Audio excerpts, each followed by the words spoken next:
ये देखिए गेहूं है, हमने इसको बाज़ार से लाया है और इसको पहले हम वॉश करेंगे बढ़िया से।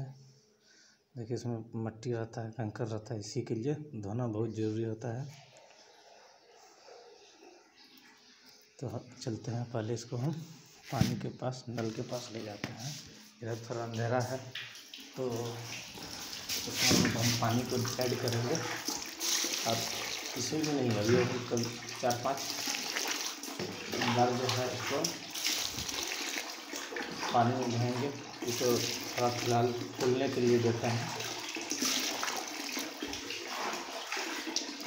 जो भी गंदगी होगा हल्का वाला ऊपर चल जाएगा, नीचे वाला गल जाएगा। इस तरह से देखिए ये जो अवशिष्ट है, फसल का अवशिष्ट और मिट्टी, वो गलेगा। ये देखिए ऊपर वाला जो भूसा करके है ये सब निकल जाएगा। तो धोने से सब ठीक हो जाता है। और एक बाल्टी है, इस तरह से दोनों को हम पहले 10 मिनट के लिए फूलने के लिए देंगे। 10 मिनट के बाद जो है दिखाएंगे। 10 मिनट के बाद जो दिखा रहे हैं, ये देखिए सब ऊपर छलक गया। ये सब देखिए, ये जो है गेहूं खाया हुआ है या खराब टाइप के है, तो सब ये ऊपर आ गया है। हल्का चीज़ ऊपर आता है और भारी चीज़ नीचे बैठता है। तो भारी करने का मतलब है मिट्टी नीचे की ओर, और ये सब जो है छिलका या आपका सूड़ी तूड़ी जो रहता है इस तरह का। अगर आप इस तरह गेहूं को धो के और फिर पिसवा के खाते हैं तो लगभग जो है आपके शरीर का जो है करीब 70 से 80% व्याधि शुद्ध भोजन से ही ठीक हो सकता है। उसके साथ अगर आप जो है आयुर्वेद जिसको बोलते हैं या वनस्पति, जो आप समझिए, तो वनस्पति के द्वारा जो 30% ट्रीटमेंट है, तो उसमें से लगभग आप 25% कर सकते हैं। तो 70 और 25 कितना हुआ, 95% रोगों को आप जो है शुद्ध खान पान, सब्जी और आहार से ठीक कर सकते हैं। तो सोच लीजिए 5% क्या है, तो 5% हो गया कि रेयर ऑफ द रेयरेस्ट जिसको बोलते हैं। उस सिचुएशन में आपको जो है डॉक्टर के पास जाना पड़ेगा, अन्यथा जाने का ज़रूरत नहीं है। अगर आप अपने आहार विहार और पथ परहेज को मानते हैं और शुद्ध चीज़ को खाते हैं और संवर्धन करते हैं, जन जागरूकता लाते हैं, तो ये बहुत ही कल्याणकारी और समाज के लिए, मानवतावाद को बढ़ाने के लिए बहुत ज़रूरी है। तो सबसे पहले है आपको कानूनी रूप से बराबर भोजन भी सबको शुद्ध, और जो है हैबिटेशन के नाम पर कुछ हम लोग जैसे ही पढ़े लिखे समाज भी जो है बोला जाता है कि अगर हाइब्रिड नहीं होगा तो सबका पोषण नहीं होगा। मानते हैं कि जिस तरह से जनसंख्या विस्फोटक बढ़ रही है उसके लिए भोजन बहुत ज़रूरी है। तो ऐसा नहीं है कि अगर प्रकृति में बिना हाइब्रिड बीज से ऑक्सीजन संतुलन है, वन संतुलन है, तो भोजन क्यों नहीं सबके पास हो सकता। इस पर मंथन ना करके नए नए हम लोग जो बीज जनरेट कर रहे हैं, ऐसा क्यों नहीं कर सकते हैं कि अगर बीज ही हम लोग को आगे संवर्धन करना है तो देसी बीज का संवर्धन करें, जिससे जो है रोगों का जो है कम से कम प्रसार हो, फैलाव हो। उसके लिए क्यों नहीं काम किया जाए। तो ऐसा नहीं है कि हम लोग देसी बीज के थ्रू और जो है जैविक जिसको बोलते हैं या प्राकृतिक खेती, जब सोचिए जब हमारे दुनिया में सबसे पहले वैज्ञानिकों ने नहीं आया, वैज्ञानिक बाद में बने। हम लोग क्रेचर्स जब जीवन की उत्पत्ति हुआ तो तुरंत विज्ञान आ नहीं टपका, विज्ञान प्रकृति से सीखा गया है। तो प्रकृति आधारित सबसे बड़ा वैज्ञानिक तो प्रकृति है। अगर प्रकृति को हम लोग बचाते हैं तो हम लोग खुद वैज्ञानिक बन जाएंगे। और विज्ञान कहाँ से जनरेट हुआ, ओरिजिन क्या है, तो प्रकृति है। तो प्रकृति को प्राकृतिक रूप से भोजन आहार व्यवहार क्यों नहीं हम लोग कर सकते हैं। तो इसीलिए जो है आपको गेहूँ धोते धोते हम जो है वैज्ञानिक सोच को भी डेवलप करने का कार्य करने की कोशिश कर रहे हैं। कोई ज़रूरी नहीं कि हम वैज्ञानिक हैं, हम उस हद तक सोच रहे हैं। आपकी क्या राय है, ये भी बहुत इम्पोर्टेंट होगा। और इस पर जो भी रिसर्च स्कॉलर कर रहे हैं उनका भी राय बहुत ज़रूरी होगा। बिना रिसर्च का और बिना शोध का कभी भी जो है बौद्धिक विकास, आर्थिक उन्नति नहीं आ सकती है, और बौद्धिक विकास के साथ आर्थिक उन्नति और स्वास्थ्य उन्नति हो गया तो समाज के साथ विश्व कल्याण होना तय है। तो ऐसा कंसेप्ट लाया जाए कि हम लोग जो है हाइब्रिड करें, लेकिन देसी बीज का ही करें, उसका ही हम लोग जो है चेंज करें, उसमें उत्पादन को बढ़ाए। ऐसा ना है कि उसमें जीन को इधर उधर कर दे। जैसे अभी जो सबसे बड़ा चीज़ है, सबसे पहले क्या हुआ, आप अगर हॉलिस्टन और जर्सी का पहले चर्चा करते हैं तो सुअर की प्रजाति से उसे क्रॉस कराया गया। अब पता चल रहा है कि उसका दूध पीने लायक नहीं है, जो पिएगा हड्डी कमज़ोर हो जाएगा। तो ऐसा विकास हम लोग क्यों करते हैं जिससे कि आप बाद में हानि हो? ऐसा सस्टेनेबल विकास क्यों नहीं कर पा रहे हैं कि जिससे किसी को हानि ना हो और फायदा हो और सभी के पास भोजन मिले? भोजन तो सबसे पहला चीज़ है। भूखे भोजन न होवे गोपाला, ऐसा कहा जाता है धर्मों के अनुसार। इसको हम नहीं मानते हैं, लेकिन विज्ञान के आधार पर भी सही बात है कि अगर जब तक पेट में भोजन नहीं होगा तब तक आपका वैज्ञानिक सोच नहीं होगा। और वैज्ञानिक सोच के लिए सबसे पहले भोजन जरूरी है। तो भोजन भी शुद्ध हो, इसके लिए हम लोग प्रयास करें कि प्राकृतिक भोजन किस तरह मिले, प्रकृति से हम लोग किस तरह से फ़ायदा उठा सकते हैं, और प्रकृति को कैसे जो है हम लोग पुनः उसके मूल अवस्था में सृजन में ला सकते हैं। आज जो ग्लोबल वार्मिंग बढ़ रहा है, भूखमरी बढ़ रहा है, इसको कैसे काबू किया जाए, इस पर सोच होना चाहिए। ये नहीं कर रहे हैं हम विज्ञान को काट के, लेकिन वैज्ञानिक आधार के साथ जो है ऐसा हो कि विज्ञान भी खुश रहे, मानव भी खुश रहे, रोगों से मुक्त रहे। तो आज तब तक हम जो है अब बड़े बाल्टी को ट्रांसफर करते हैं।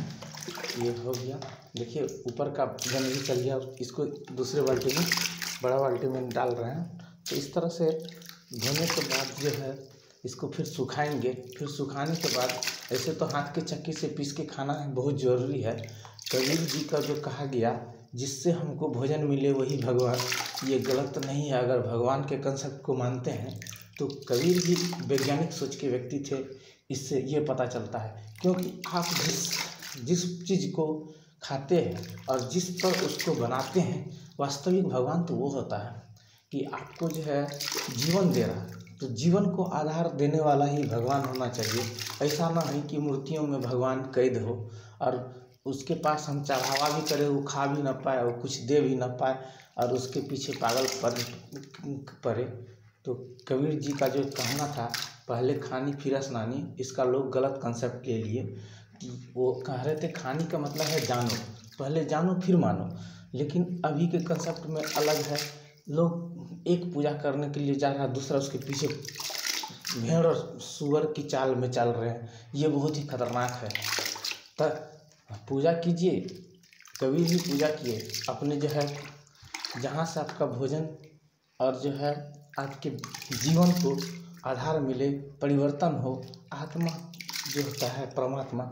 अगर पूरब का अध्यात्म और पश्चिम का विज्ञान को एक साथ लाया जाए, ये मेरा कहना नहीं है, ओशो जी के कथन के अनुसार हमको लगता है कुछ हद तक जो है सही ही बोले हैं। ये हम नहीं कहेंगे कि 100% सही है, गलत है, लेकिन अपना विचार से ये लगता है कि वास्तव में पूर्व अर्थात हम लोग के तरफ से जो है अध्यात्म और पश्चिम में विज्ञान का विकास सबसे पहले हुआ।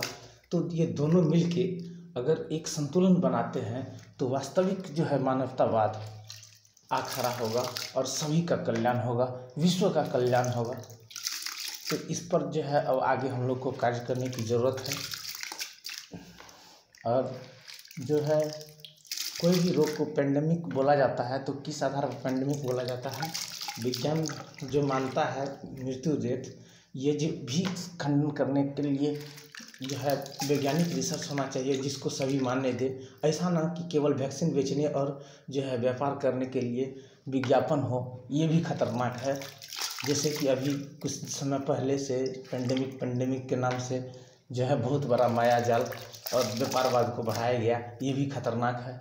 तो ऐसा ना विज्ञान विकास करे कि मुट्ठी भर आदमियों को फायदा हो। विज्ञान ऐसा विकास करे कि सभी को फायदा हो, मुट्ठी भर छूट जाए तो छूट जाए। ये चीज़ होना चाहिए। तो चलिए, धोने के बाद अब इसको हम सुखाएंगे, तब तक के लिए आज इतना ही रखते हैं और बाद में दिखाएंगे कि क्या आगे का प्रोसेस होता है।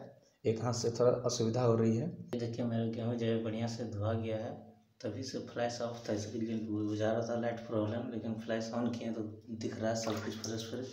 और देखिए ये जो हम इस बाल्टी से दूसरे बाल्टी में किए तो बालू के कण नीचे बैठे हैं।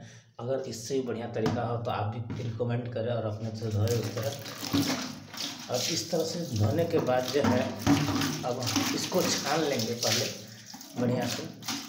ये जो है देखिए लंबा प्रोसेस हो जाता है धोने में, तो ऐसा घबराना नहीं है, बढ़िया चीज़ खाना है। कोई भी आटा को अगर आप तो 10 से 15 दिन के ताज़े आटे को खाते हैं तो आपको जो है ब्याजियों की, इसको धो लिए हैं बोरा को। अब इसी में हम ये देखिए इसमें दे रहे हैं पानी नीचे गिरे, और इसमें नीचे जो है सपोर्टिंग के लिए इसको रख देते हैं उल्टा के, देखिए मग, और इसको ऊपर इसको, और इसमें से हम गेहूँ को छान लेंगे और इसमें रखेंगे।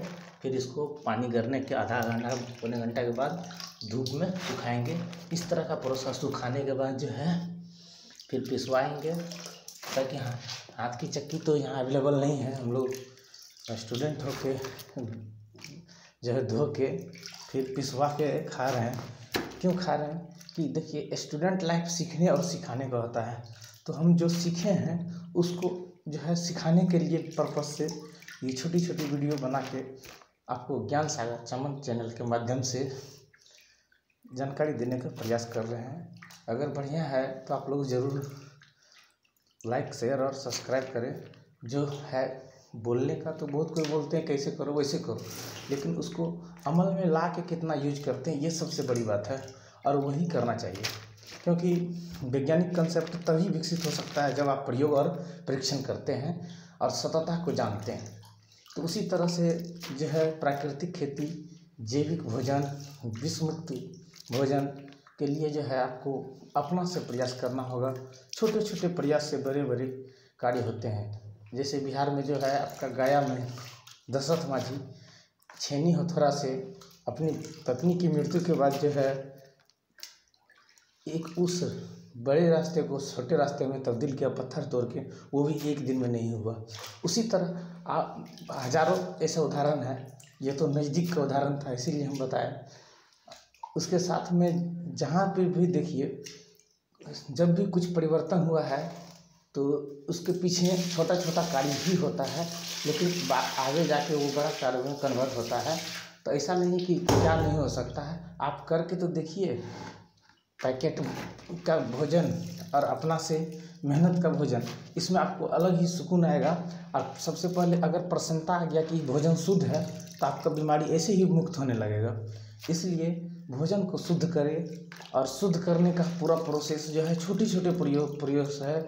आप अगर नहीं खेती है तो कम से कम मिर्च, पुदीना, धनिया को आप गमले में उगा सकते हैं। अगर अपार्टमेंट में भी रहते हैं, जिसके पास खेत अवेलेबल है तो उसके लिए तो दिक्कत होना नहीं चाहिए कि कम से कम आप इतना तो कर सकते हैं, अपने खाने के बाद एक्स्ट्रा बचे तो पड़ोसी को खिलाएं। और अगर आपके पास ज़्यादा ज़मीन है तो आप बड़े व्यापक स्तर पर करें। इस तरह से जो है सेहत परिवर्तन से समाज परिवर्तन, और समाज परिवर्तन से राष्ट्र परिवर्तन, और भी स्वस्थ और समृद्ध, और उसके साथ जो है विश्व परिवर्तन भी हो सकता है छोटे छोटे प्रयासों से। तो चलिए आज भी इतना ही। अब आगे आपको सुखाने वाला वीडियो को दिखाएंगे। तो इसको छानने के आधा घंटा पौन घंटा के बाद जो है जब धूप आ जाएगा, अभी तो धूप आया भी नहीं है, हम 5 बजे के आसपास हो रहे हैं सुबह में ही। तो चलिए इसको कंटिन्यू करेंगे। और इसी तरह जो है कोई भी आटा को 15 दिन से अधिक नहीं खाना चाहिए। इसीलिए कोशिश करें, 10 किलो 12 किलो गेहूँ है लेकिन बचेगा कुछ, तो इसमें चिड़िया का भी भोजन होगा, वो भी दिखाएंगे। क्योंकि चिड़िया भी जो है ना प्रकृति पर आश्रित है, दाने पर आश्रित है। तो चलिए आगे कंटिन्यू करेंगे। धन्यवाद।